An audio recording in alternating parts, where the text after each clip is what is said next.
Assalamualaikum warahmatullahi wabarakatuh. Salam sejahtera untuk kita semua. Salam sehat, sehat Indonesiaku. Pada pertemuan ini, pada mata kuliah psikologi, kita akan membahas tentang gangguan jiwa.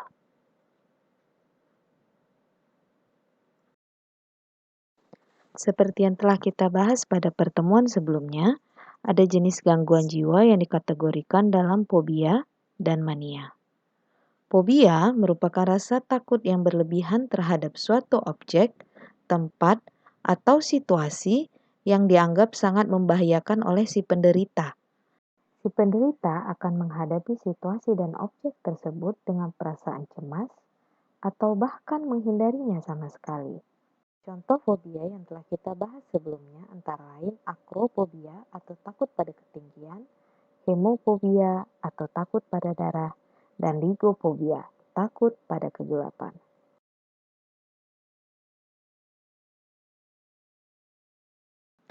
Sedangkan mania sendiri merupakan kondisi psikologis yang menyebabkan seseorang mengalami euforia berlebihan tanpa alasan, suasana hati yang intens, hiperaktif, maupun perasaan yang delusional yang tidak bisa membedakan mana yang nyata, mana yang imajinasi.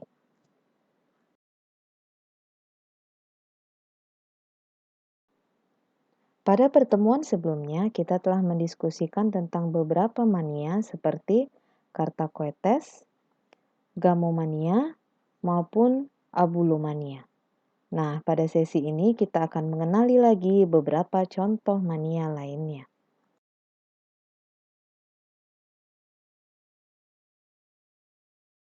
Yang pertama, onomatomania, yaitu keinginan atau obsesi untuk mengulangi kata-kata tertentu secara intens. Penderita onomatomania biasanya memiliki gejala yaitu merasa gembira mengulangi kata-kata tertentu secara intens. Penderita biasanya kurang tidur, bahkan waktu tidur kurang lebih 3 jam. Merasa euforia, memiliki energi berlebih, gampang tersinggung, melakukan hal-hal di luar kebiasaan, berbicara biasanya lebih cepat, dan berpikir berlebihan tentang sesuatu. Selama episode onomatomania terjadi, penderita bisa melakukan tindakan-tindakan yang dia tidak sadari dan tidak bisa kontrol, yang kemudian akan bisa disesalinya pada beberapa hari sesudah onomatomanianya mereda. Tindakan-tindakan tersebut antara lain menghabiskan uang dengan belanja berlebihan, terburu-buru dalam membuat keputusan, mengatakan sesuatu yang sebenarnya tidak ingin dikatakan secara berulang-ulang dan tidak dimengerti orang lain, dan kemudian menunda atau membatalkan acara yang sebenarnya sudah dipersiapkan secara matang, tapi tiba-tiba di luar kendalinya itu dibatalkan.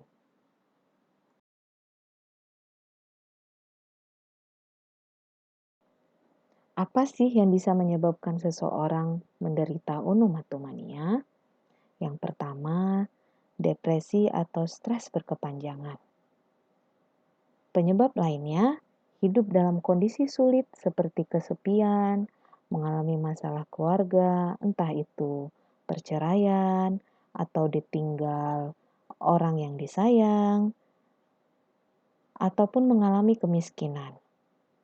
Nah, penyebab lainnya yang bisa sangat mengganggu kerja otak adalah efek samping dari obat-obatan yang dikonsumsi dalam jangka panjang ataupun sering mengkonsumsi narkoba maupun alkohol.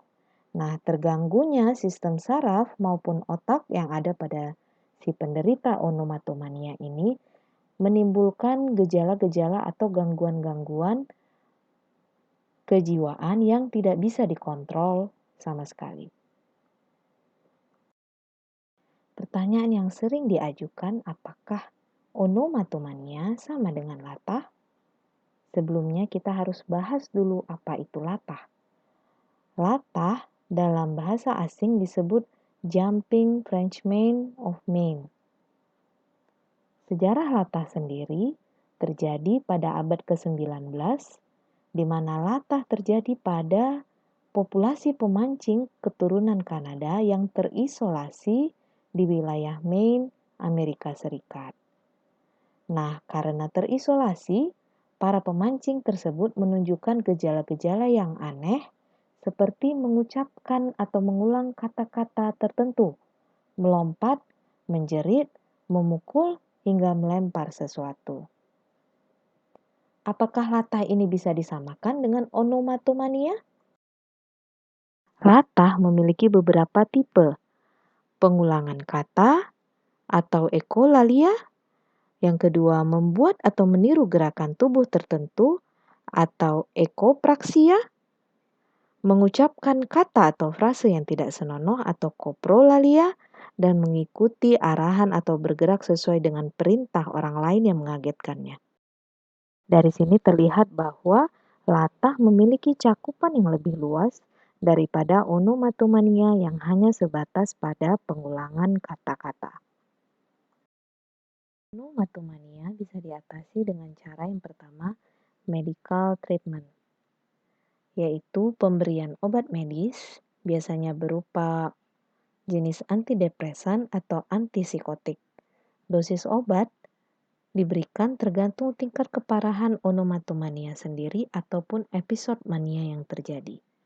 Jika sangat dibutuhkan, maka akan diberikan litium yang berfungsi untuk mengurangi dan mencegah depresi, menstabilkan pikiran, serta mengembalikan perilaku menjadi normal. Yang perlu diingat, pemakaian obat jangka panjang bisa mempengaruhi fungsi organ tubuh si penderita, antara lain ginjal dan tiroid. Yang kedua, self-help treatment, yaitu sharing atau berbicara dengan seseorang yang dipercayai. Entah itu melakukan konsultasi rutin ke psikolog atau psikiater, ataupun berbagi situasi onomatomania yang dialami dengan orang-orang yang dipercaya, teman, keluarga, suami, maupun sahabat. Hal-hal yang bisa dilakukan dalam bentuk self-help treatment lainnya adalah melakukan hal-hal yang menenangkan diri seperti sholat, membaca kitab suci, atau mengaji, meditasi, yoga, dan lain-lain. Gangguan jiwa selanjutnya adalah klinomania. Klinomania berasal dari bahasa Yunani, yaitu klin, yang artinya tempat tidur, dan mania, yang artinya obsesi. Klinomania adalah kelainan yang ditandai dengan keinginan yang berlebihan untuk selalu berada di tempat tidur. Klinomania memiliki beberapa gejala. Yang pertama, hanya ingin menghabiskan waktu di tempat tidur, merasa nyaman dan bahagia ketika berada di tempat tidur, enggan berpergian atau keluar dari kamar, tidak ingin bersosialisasi atau berinteraksi dengan orang lain, memilih beraktivitas di kamar saja seperti makan di kamar, menonton televisi di kamar, pokoknya segala sesuatunya senangnya di kamar. Dan yang selanjutnya ingin selalu menyendiri di kamar, jadi tidak ingin ditemani orang lain. Dan yang terakhir enggan menjalankan tugas dan tanggung jawab yang lain selain tidur. Jadi si penderita klinomania memiliki keengganan untuk bersekolah, bekerja, ataupun hangout dengan teman yang menyebabkan dia harus keluar dari kamar dan menyebabkan waktu tidur yang diinginkannya berkurang.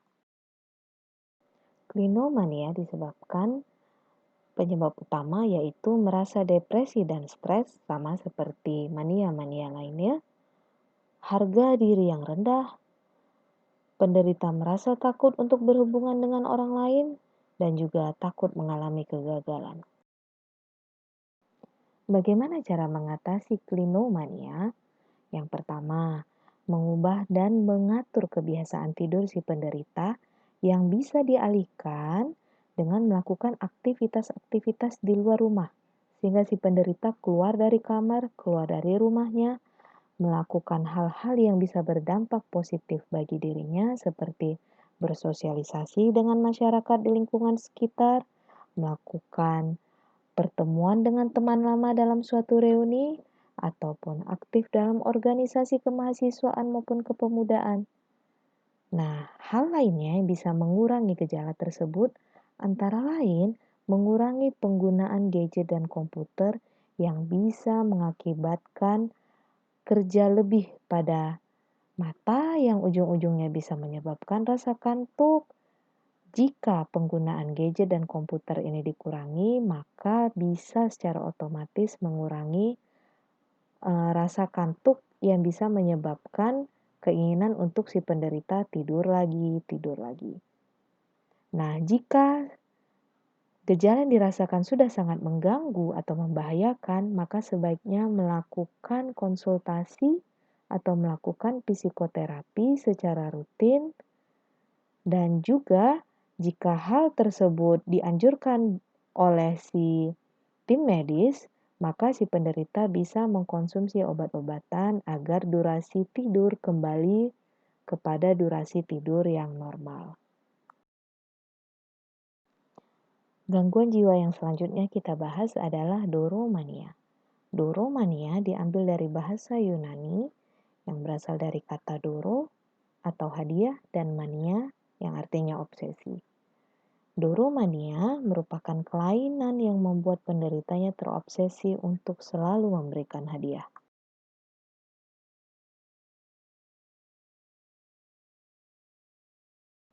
Gejala doromania yaitu yang pertama, si penderita merasa gembira ketika memilih atau memberikan hadiah kepada seseorang. Yang kedua, si penderita menghabiskan banyak uang bahkan rela untuk berhutang untuk memberikan hadiah. Nah, yang ketiga, si penderita memberikan hadiah bukan karena alasan dermawan atau ingin membantu seseorang, tapi karena ada dorongan atau obsesi yang tidak bisa dijelaskan oleh si penderita yang terus menghimbau atau mendorongnya untuk memberikan hadiah. Doromania disebabkan yang pertama, si penderita memiliki peristiwa traumatik di masa lalu yang bisa mempengaruhi emosi dan perasaannya. Yang kedua, biasanya sama seperti gejala gangguan mental lainnya, si penderita telah mengalami stres atau depresi berkepanjangan sebelum menunjukkan gejala-gejala doromania. Nah, stres atau depresi yang dirasakan si penderita ini bisa dikurangi atau diredakan dengan cara memberi, walaupun orang yang diberi itu belum tentu orang yang membutuhkan, atau walaupun si penderita mengalami kekurangan atau bahkan berhutang, tapi keinginan untuk memberi itu tidak bisa dihentikan. Nah, yang selanjutnya, penyebab selanjutnya adalah efek samping dari obat-obatan yang dikonsumsi si penderita ataupun efek samping dari narkoba maupun alkohol yang dikonsumsi penderita sehingga menyebabkan gangguan saraf atau gangguan kerja otak pada si penderita doromania. Bagaimana cara mengatasi gangguan doromania? Yang pertama, lakukan psikoterapi. Jadi sharing atau ceritakan keluhan secara detail kenapa keinginan untuk doromania itu atau memberi hadiah secara tidak terkontrol itu terjadi. Jadi pada sesi psikoterapi akan tergali atau akan terjawab apa yang menjadi penyebab doromania ini. Yang kedua, melakukan hal-hal yang bisa menenangkan diri, seperti beribadah, ataupun berlibur, atau melakukan olahraga yang menenangkan, sehingga bisa mengalihkan pikiran si penderita dari keinginan untuk memberi hadiah. Jika sudah terlalu mengganggu, maka bisa meminta bantuan tim medis untuk memberikan obat-obatan, terutama obat antidepresan. Di antara gangguan jiwa yang telah dijelaskan tadi, mungkin penderita doromania lah yang paling bisa diterima oleh lingkungan sekitar. Kenapa? Karena penderita doromania tidak akan mampu mengontrol keinginannya untuk terus memberikan hadiah. Walaupun hadiah yang diberikan mungkin tidak bermanfaat, atau orang-orang yang diberi hadiah bukan orang-orang yang memang layak untuk menerima hadiah tersebut.